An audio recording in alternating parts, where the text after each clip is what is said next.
Hi friends, Indian cinema fans ను ఊపేస్తున్న war 2 trailer గురించి. ఈ ట్రైలర్ జూలై 25, 2025న రిలీజ్ అయింది. అది కూడా హిందీ, తెలుగు, తమిళ్లో.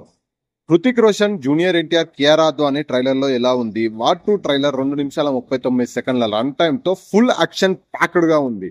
ఆయాన్ ముఖర్జీ డైరెక్షన్ లో వైఆర్ఎఫ్ నిర్మాణంలో వచ్చిన ఈ cinema war 2019 sequel. Hrithik Roshan మళ్ళీ మేజర్ కబిల్ ధాలీవాల్ గా కనిపిస్తున్నాడు. కానీ ఈసారి రాగ్ ఏజెంట్ ఇండియాకి విలన్ అయ్యాడు.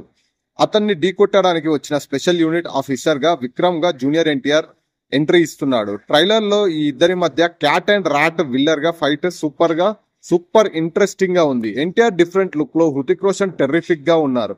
ట్రైలర్ విజువల్స్ అదిరిపోయాయి. స్టేడియం మీటర్ టూల్స్ ఎన్హాన్స్ చేసి యాక్షన్ సీక్వెన్స్ లో ఎన్టీఆర్ ఫ్యాన్స్ కి ట్రీట్ లా ఉన్నాయి. స్పెయిన్, ఇటలీ, అబుదాబిలో షూట్ చేసిన chase scenes, fights scale Hollywood range లో ఉన్నాయి.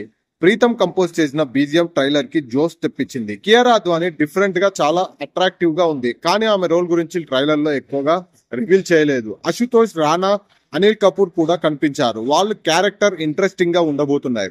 స్టోరీ పరంగా కబీర్ ని ఆపటానికి విక్రమ్ ఎలాంటి సవాళ్లు ఎదుర్కొన్నాడు, ఈ ఇద్దరి ఫేస్ ఆఫ్ ఎమోషనల్ డెప్త్ ఎలా ఉందనేది ట్రైలర్ లో హైలైట్.